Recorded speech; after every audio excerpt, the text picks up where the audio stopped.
நீங்க தானே கேட்டீங்க, வச்சுக்கோங்க. ஆட்சிக்கு திராவிட மாடல்னு தினம் தினம் மக்கள் பிரச்சனைகளை மடைமாற்றி நான் ஒரு படத்துல சொல்லுவேனே, லியோவை பார்க்கணும், லியோவை பார்க்கணும், லியோவை பார்க்கணும். என் நெஞ்சில் குடியிருக்கும் என்னுடைய தோழர்களுக்கும் தோழிகளுக்கும் என்னுடைய வணக்கம், வணக்கம், வணக்கம்.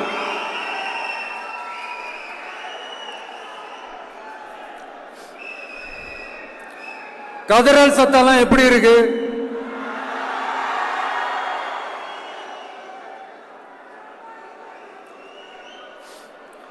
தமிழுக்கு அமுதென்று பேர், அந்த தமிழ் இன்ப தமிழங்கள் உயிருக்கு நேர். இன்னைக்கு தமிழ்நாடு இருக்கிற சூழல்ல நாம் ஒரு புதிய வரலாற்றை படைப்பதற்கு தயாராக வேண்டிய அவசியத்தை நீங்க எல்லாருமே நல்லா புரிஞ்சு வச்சிட்டு இருப்பீங்கன்னு நான் நம்புறேன். அரசியல்னா என்னங்க? ஒவ்வொரு குடும்பமும் நல்லா வாழணும்னு நினைக்கிறது அரசியலா? இல்ல ஒரே ஒரு குடும்பம் மட்டும் தமிழ்நாட்டை சொரண்டி நல்லா வாழணும்னு நினைக்கிறது அரசியலா? நீங்களே சொல்லுங்க, எது அரசியல்? எல்லாருக்கும் நல்லது நடக்கிறது தானே அரசியல். அதுதான் நம்ம அரசியலும்.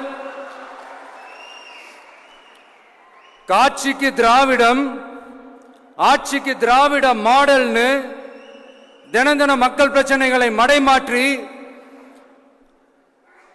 மக்கள் விரோத ஆட்சியை மன்னராட்சி போன்று நடத்துற இவங்க நமக்கு எதிராக இவங்க பண்ற செயல்கள் ஒன்னா ரெண்டாங்க. மாநாட்டில் ஆரம்பிச்சதுங்க. மாநாட்டில் ஆரம்பிச்சு அதுக்கப்புறமா நான் கலந்துகிட்ட அந்த புத்தக வெளியீட்டு விழா, நான் பறந்துரு போன அன்னைக்கு நம்மளுடைய 2ஆம் ஆண்டு துவக்க விழா அன்னைக்கெல்லாம் சிட்டிக்குள்ள எந்த ஹாலும் எந்த கல்யாண மண்டபம் கொடுத்துடக்கூடாதுன்னு அங்க போய் மகாபலிபுரத்தில் போய் அந்த ஃபங்க்ஷனை பண்றோம். ஏன் இன்னைக்கு பொதுக்குழு வரைக்கும் எங்கெல்லாம் எப்படியெல்லாம் தடைகள்?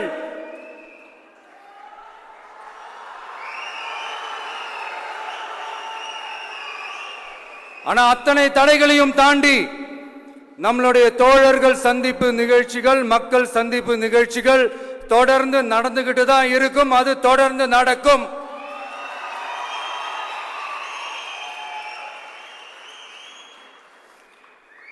நம்மளுடைய தோழர்கள் அர்ஜுன் பிரதர், நிர்மல் குமார் பிரதர், நம்ம ரமேஷ் பிரதர், இவங்கெல்லாம் போட்டு அடி அடி நடிக்கிறாங்க.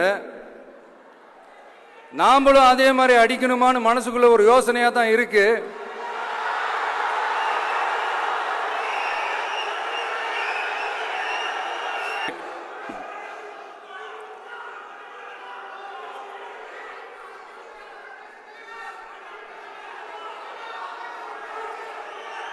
ஓகே, ரைட்டு, புரிஞ்சிச்சு.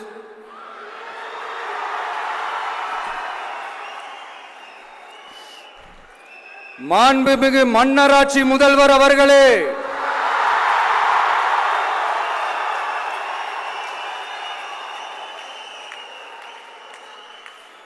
மாண்புமிகு திரு முத்துவேல் கருணாநிதி ஸ்டாலின் அவர்களே,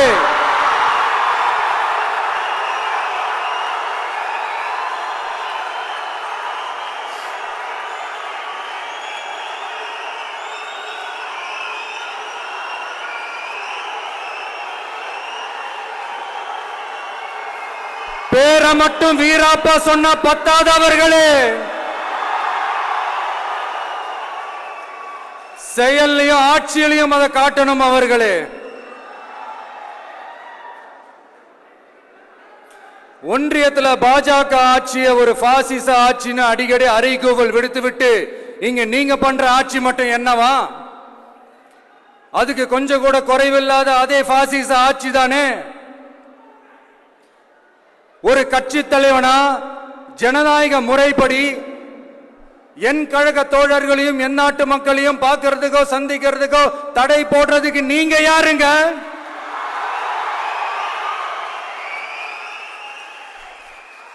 தடையை மீறிய மக்களை பார்க்கணும்னு முடிவு பண்ணிட்டா போயே தீருவேன். சட்டத்தை மதிக்கணும்ன்ற ஒரே காரணத்துக்காக தான் அமைதியா இருக்கிறேன். நேத்து வந்தவெல்லாம் முதலமைச்சர் ஆகணும்னு கனவு காண்றான்னு சொல்றீங்க. அது நடக்கவே நடக்காதுன்னு சொல்றீங்க. அப்படியே எந்த கட்சிக்கும் இல்லாத நெருக்கடியை தமிழக வெற்றி கழகத்துக்கு மட்டும் போட்டுக்கிட்டே இருக்கிறீங்க.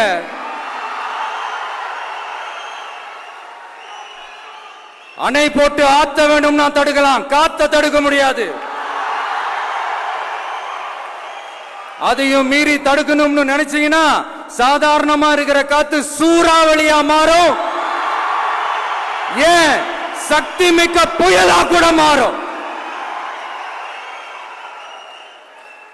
எனது அருமை தமிழக வெற்றி கழக தோழர்களே, நான் மாநாட்டில் ஒரு விஷயத்தை ரொம்ப வலியுறுத்தி சொன்னேன். அதே தான் இங்க நான் திரும்பவும் ரிப்பீட் பண்றேன். இந்த மண் பிளவுவாத சக்திகளுக்கு எதிரான மண், சகோதரத்துவ மண், சமய நல்லிணக்கத்தை பேணும் சமூக நீதிக்கான மண். இதை நம்ம பாதுகாத்தே தீரணும். உங்க எல்லாரையும் வேண்டி வேண்டி கேட்டுக்கிறேன். தமிழ்நாட்டிலிருந்து பல பகுதிகளிலிருந்து வர செய்திகள்லாம் கேட்கும் போது மன உளைச்சலையும் மன வேதனையும் தரதாகவே இருக்கு. சட்டம் ஒழுங்குன்னு ஒன்று இருக்கிறதாவே தெரியல. அதுக்கெல்லாம் இந்த கரப்ஷன் கபடதாரிகள் கவர்மெண்ட் தான் காரணம். இந்த நிலைமை மாறணும். அதுக்கு இருக்கிற ஒரே வழி, இங்க உண்மையான மக்களாட்சி மலரணும். அது வரணும்னா இவங்களை மாத்தணும்.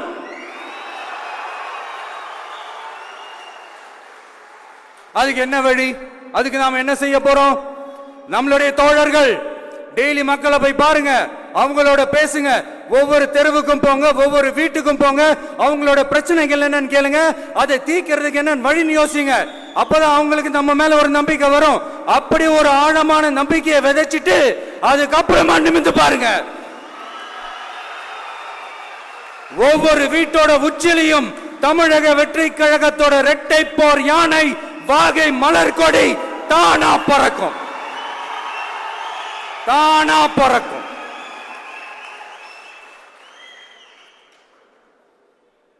மாண்புமிகு மன்னராட்சி முதல்வர் அவர்களே, உங்க ஆட்சியை பத்தி கேள்வி கேட்டா மட்டும் ஏன் சார் உங்களுக்கு இவ்வளவு கோபம் வருது? நீங்க ஒழுங்கா ஆட்சி நடத்திருந்தீங்கன்னா பெண்கள் பாதுகாப்பு ஒழுங்கா இருந்திருக்கும், சட்டம் ஒழுங்கு சரியா இருந்திருக்கும்.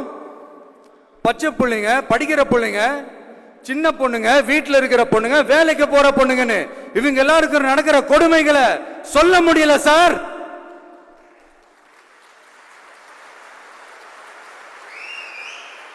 இதுல வேற உங்களை அப்பான்னு வேற கூப்பிடுறாங்கன்னு சொல்றீங்க.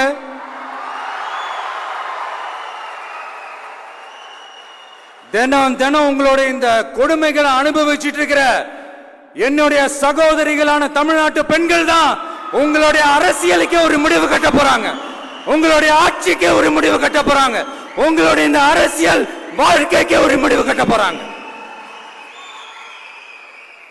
சரி, பெண்களோட லைஃப் தான் இப்படி போராட்டமா இருக்குன்னு பார்த்தா இங்க எத்தனை போராட்டங்கள்? பரந்தூர் போராட்டம், அரசு ஊழியர்கள் ஆசிரியர்கள் போராட்டம், போதைப் பொருள் எதிர்ப்பு போராட்டம், வரி உயர்வு போராட்டம், மீனவர்கள் போராட்டம், போக்குவரத்து ஊழியர்கள் போராட்டம், சாதிவாரி கணக்கெடுப்பு போராட்டம், சாம்சங் தொழிலாளர்கள், டங்ஸ்டன், விவசாயிகள் போராட்டம், மின்கட்டண உயர்வு எதிர்ப்பு போராட்டம், இஸ்லாமிய அமைப்புகள், செவிலியர்கள், மருத்துவர்கள், இந்த மாதிரி போராட்டங்கள். இதெல்லாம் சும்மா சாம்பிள் தான். இது இன்னும் சொல்லிட்டே போலாம், இந்த நாள் பத்தாது. ஆனா இந்த எல்லா போராட்டங்களுக்கும் தமிழக வெற்றி கழகம் கூட நிற்கும்.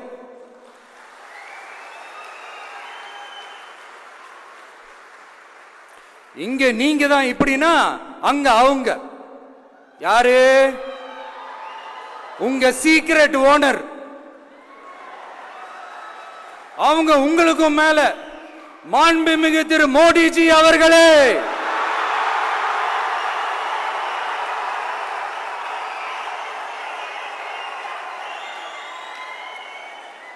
என்னமோ உங்க பேரெல்லாம் சொல்றதுக்கு எங்களுக்கு ஏதோ ஒரு பெரிய பயம் மாதிரியும் அப்படி ஒரு விஷயத்த சொல்லிடுறது. பேரை சொல்லணும், பேரை சொல்லணும், பேரை. நான் ஒரு படத்துல சொல்லுவேனே, லியோவை பார்க்கணும், லியோவை பார்க்கணும், லியோவை பார்க்கணும்.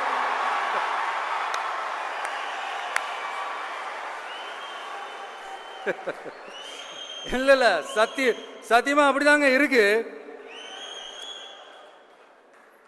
சென்டர்ல ஆள்றவங்கன்னு சொல்றோம். சென்டர்ல யார் ஆள்றா? காங்கிரஸா? இங்க ஸ்டேட்ல ஆள்றவங்கன்னு பேசுறோம். இங்க யார் ஆள்ற? அதிமுகவா? அப்புறம் என்ன பேரை சொல்லணும் பேரை சொல்லணும்? எனக்கு புரியலையே. நீங்க தானே கேட்டீங்க, வச்சுக்கோங்க. ஓட்டுக்காக காங்கிரஸ் கூட தேர்தல் கூட்டணி, கொள்ளையடிக்கிறதுக்காக உங்களோட, அதாவது பாஜகவோட மறைமுக அரசியல் கூட்டணி, இப்படி உங்க பேரை சொல்லியே மக்களை ஏமாத்துறதும், உங்க பேரை சொல்லியே மக்களை பயமுறுத்துறதும், இப்படி இந்த கரப்ஷன் கபடதாரிகளுக்கு மறைமுகமாக உதவும் உங்க அரசுக்கு ஏஞ்சி தமிழ்நாடு தமிழர்கள்னாலே அலர்ஜி.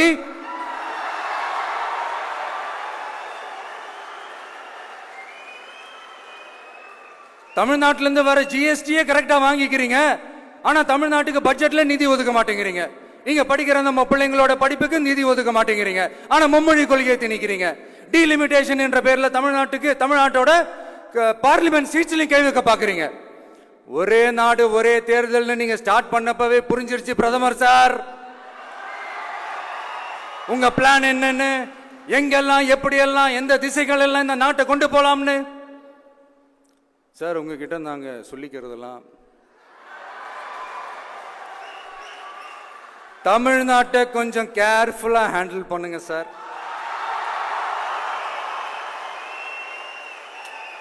ஏன்னா தமிழ்நாடு பல பேருக்கு தண்ணி காட்டின ஸ்டேட் சார், பல பேருக்கு தண்ணி காட்டின ஸ்டேட் சார். பார்த்து செய்யுங்க சார், மறந்துடாதீங்க சார்.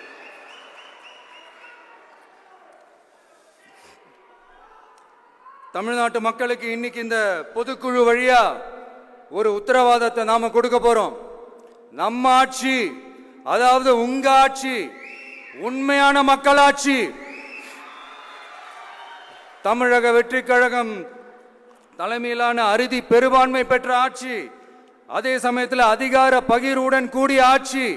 அப்படி இந்த ஆட்சி அமைஞ்சதும் பெண்கள் பாதுகாப்பை 100% உறுதி செய்வோம்.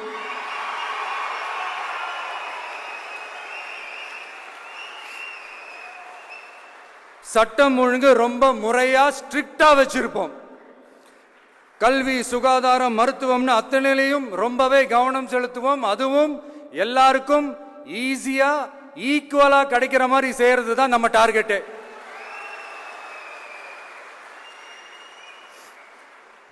அரசு ஊழியர்கள், ஆசிரியர்கள், போக்குவரத்து தொழிலாளர்கள், மின்சார வாரிய ஊழியர்கள்னு தொழிலாளர்கள் பக்கமும் நாம கண்டிப்பா துணையா நிற்போம். ஏன்னா நாம எப்பவுமே உழைக்கிறவங்க பக்கம்தான்.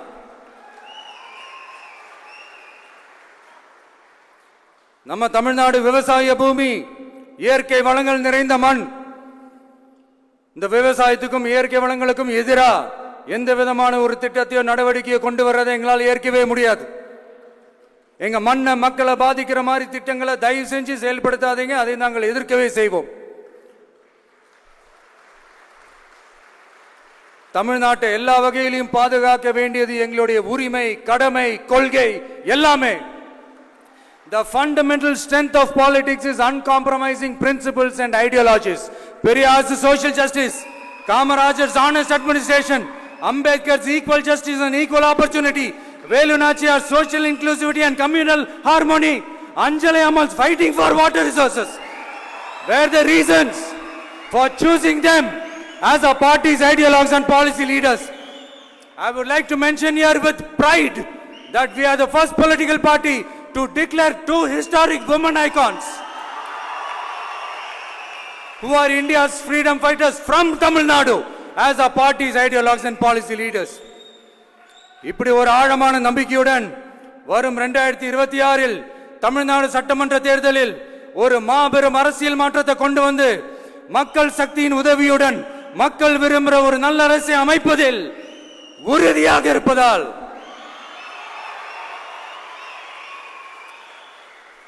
அதை தடுக்கிறதுக்குன்னு சில பேர் பகல் கனவு காண்பார்கள் இல்லையா?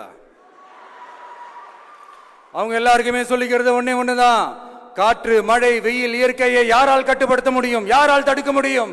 இவை எல்லாம் கடவுளால் உருவாக்கப்பட்டவை. அப்படிதான் எம் மக்களுக்கான அரசியலையும் யாராலும் தடுக்க முடியாது.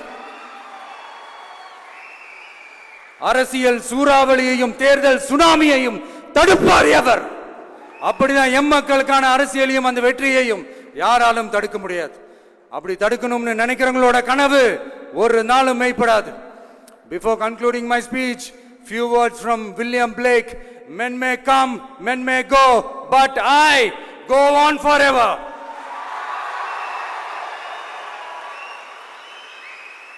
ஞாலம் கருதினும் கைகூடும் காலம் கருதி இடத்தார் செய்யின். ஏற்ற காலத்தையும் இடத்தையும் அறிந்து ஒரு செயலை செய்தால் பூவுலகம் முழுமையையும் வேண்டினாலும் அது கைவசப்படும் என்ற திருக்குறளுடன் என்னுடைய நன்றி உரையை நிறைவு செய்கிறேன். பார்த்துக்கிட்டே இருங்க. அடுத்த வருஷம் இது வரைக்கும் தமிழ்நாடு சந்திக்காத ஒரு வித்தியாசமான ஒரு தேர்தலை சந்திக்கும்.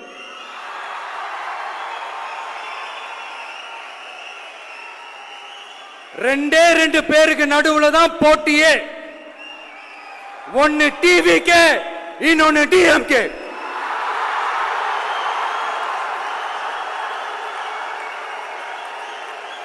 கான்பிடண்டா இருங்க, நல்லதே நடக்கும், வெற்றி நிச்சயம். மீண்டும் சந்திக்கும் வரை நன்றி, வணக்கம்.